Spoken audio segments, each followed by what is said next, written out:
ఆయన ముఖం వంక చూసి మృత్యు ఆసన్నమైందని తెలివి తప్పి తలవాల్చేసినటువంటి హిరణ్యకశిపుణ్ణి తొడల మీద వేసుకొని పెద్దగా పెరిగినటువంటి తన గోళ్లు ఆ కడుపులోకి దింపి చీల్చి ఆ గోళ్లని గొడ్డళ్లుగా చేసి వక్షస్థలంలో ఉన్న ఉరప్పంజరపు ఎముకటన్నింటినీ కోచేసి పటపట విరిచి ప్రేగులు తీసి మెళ్ళో వేసుకుని ధారలుగా కారుతున్న నెత్తురు దోషిళ్లతో పట్టి తాగి కేసరములన్నీ నెత్తుటితో తడిసిపోతే పంచా తాను నెత్తుటితో తడిసి అక్కడ ఉన్న రాక్షస గణములన్నిటినీ సంహారం చేసి పెద్ద శబ్దాన్ని చేస్తూ ఆ ప్రేగులు తీసి మెళ్ళో వేసుకుని గిరగిర తిప్పి డొల్లబడినటువంటి హిరణ్యకశిపుడి శరీరాన్ని విసిరేసి భయంకరాకృతితో నడుస్తుంటే బ్రహ్మాది దేవతలందరూ స్తోత్రం చేశారు.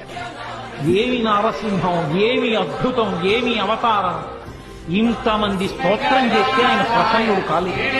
అదే ఉగ్రభావనతో ఊగి ఆయన ముఖం వంక చూసి మృత్యు ఆసన్నమైందని తెలివి తప్పి తలవాల్చేసినటువంటి హిరణ్యకశిపుణ్ణి తొడల మీద వేసుకొని పెద్దగా పెరిగినటువంటి తన గోళ్లు ఆ కడుపులోకి దింపి చీల్చి ఆ గోళ్లని గొడ్డళ్లుగా చేసి వక్షస్థలంలో ఉన్న ఉరప్పంజరపు ఎముకలన్నింటినీ కోచేసి పటపట విరిచి ప్రేగులు తీసి మెళ్ళో వేసుకొని ధారలుగా కారుతున్న నెత్తురు దోషిళ్లతో పట్టి తాగి కేసరములన్నీ నెత్తుటితో తడిసిపోతే పంచా తాను నెత్తుటితో తడిసి అక్కడ ఉన్న రాక్షస గణములన్నిటినీ సంహారం చేసి పెద్ద శబ్దాన్ని చేస్తూ ఆ ప్రేగులు తీసి మెళ్ళో వేసుకుని గిరగిర తిప్పి డొల్లబడినటువంటి హిరణ్యకశిపుడి శరీరాన్ని విసిరేసి భయంకరాకృతితో నడుస్తుంటే బ్రహ్మాది దేవతలందరూ స్తోత్రం చేశారు.